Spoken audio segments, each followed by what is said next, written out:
Hello, I'm Richard Gisbert, and you're at the Listening Post. This week, Michael Jackson and the media. The outpouring of love and adulation for the king of pop. Round-the-clock coverage of the death of a global pop star. 1953, 1979, 2009. Iran and the media is a story that goes way back. Mainstream news outlets in the U.S. angry over Barack Obama's courtship of the blogosphere. Nico Pitney is here from Huffington Post. And the thriller from near Manila. And other tributes to the king of pop.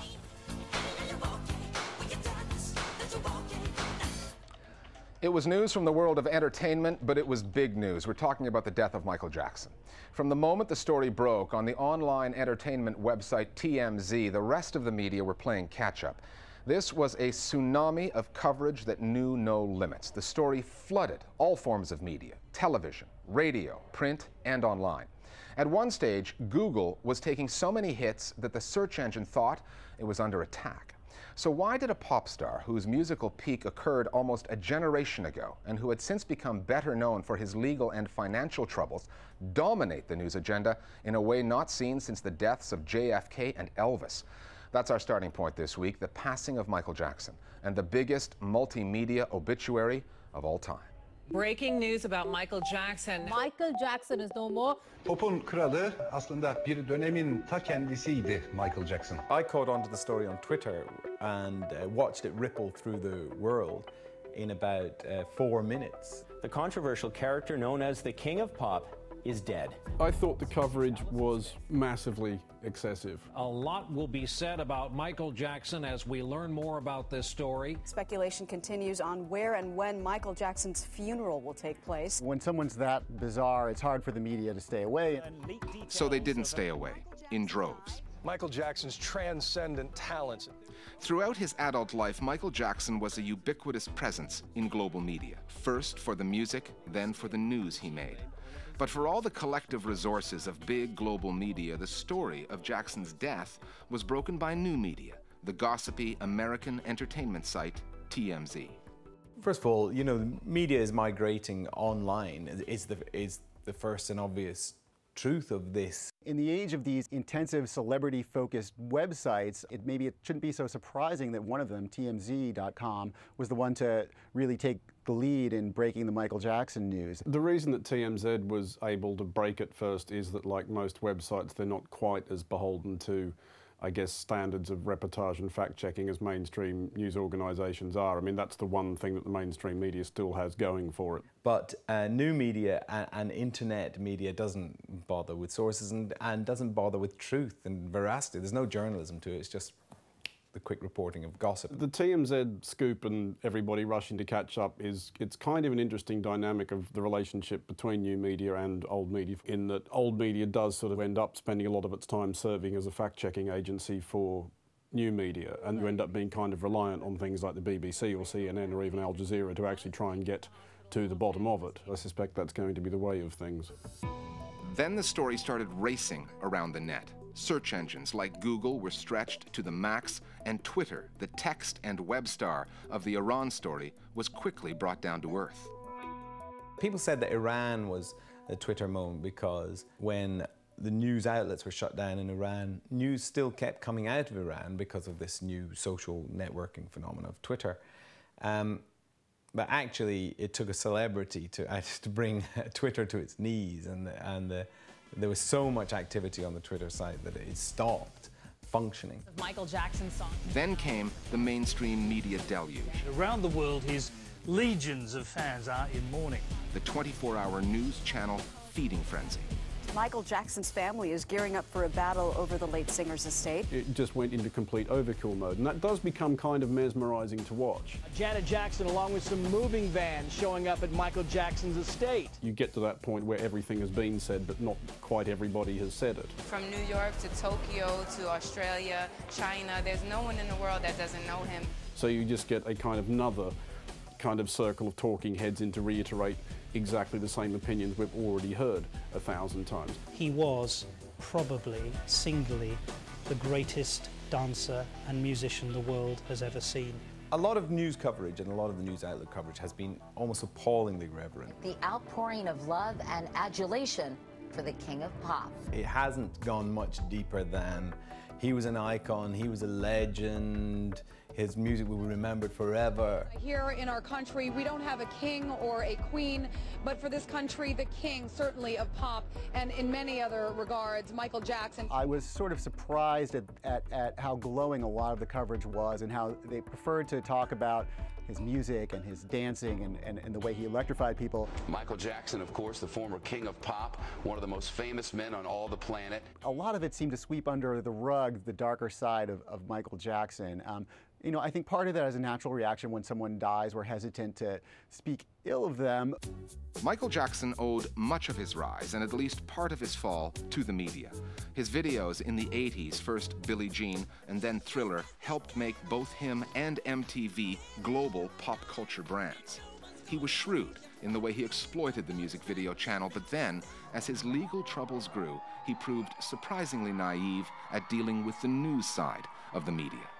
He's one of the people that was most manipulative of the media in show business in the 80s, and was most ravaged when it turned out that he could not control that media, and it was like a pack of dogs that turned on him. He has not dealt slickly with the press in the way that other celebrities have.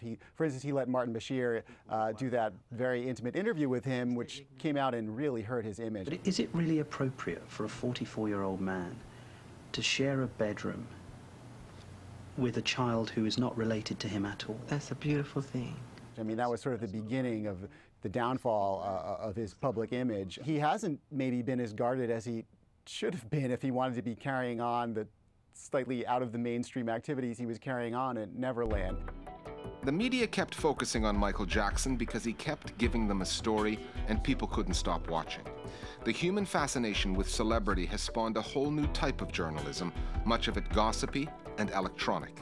It's not entirely inappropriate, therefore, that TMZ and Twitter were the first to break and spread the news of his death, the first to report the final chapter in the Michael Jackson story. And that tells us how news is going to work in the future. And the known news media outlets are always going to now be playing catch up with the whispers of the ordinary people spreading the news in a kind of old-fashioned way. I just heard this, did you hear this? Chinese whispers. Here's how our Global Village voices see the reporting of the death of Michael Jackson. I do not think that the media is over-covering Michael Jackson's death simply because he is probably the last international superstar in music that we've had.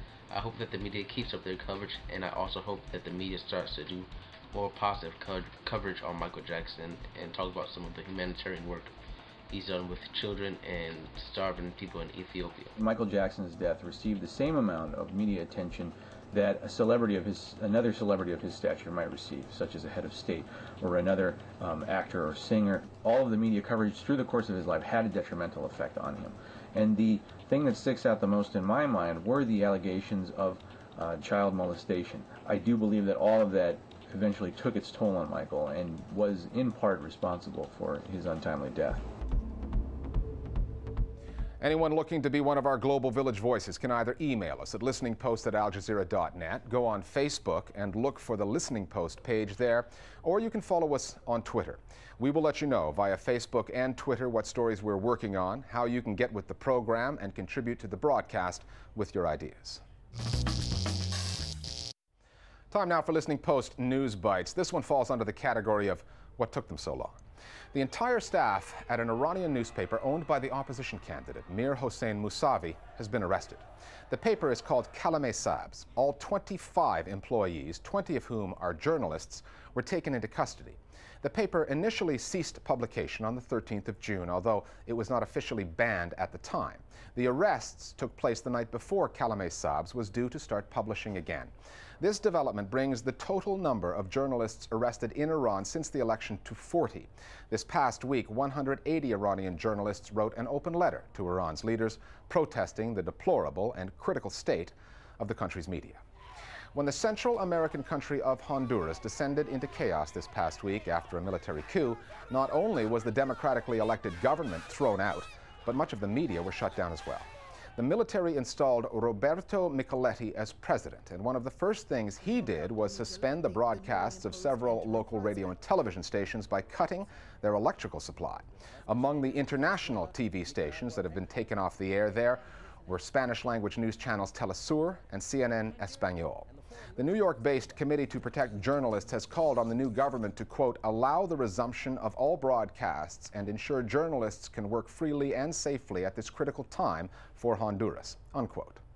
U.S. forces have started pulling out of some Iraqi cities, and the media watch group Reporters Without Borders is using the occasion to once again demand the release of an Iraqi journalist who's being held in a U.S. prison with no plans for a trial. Ibrahim Jassam is a freelance photographer who was working for Reuters when he was arrested 10 months ago.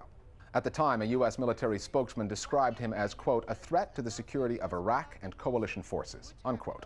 3 months later, a Baghdad court ruled that the U.S. had produced no evidence against him. The judge dismissed all charges and ordered the Americans to release him. That still hasn't happened. Members of Jassam's family, who say they are only allowed to visit him once every 2 months, say he started a hunger strike this past week, and they say they're worried about his deteriorating health. BBC Radio has a service that broadcasts to Rwandans in their own language.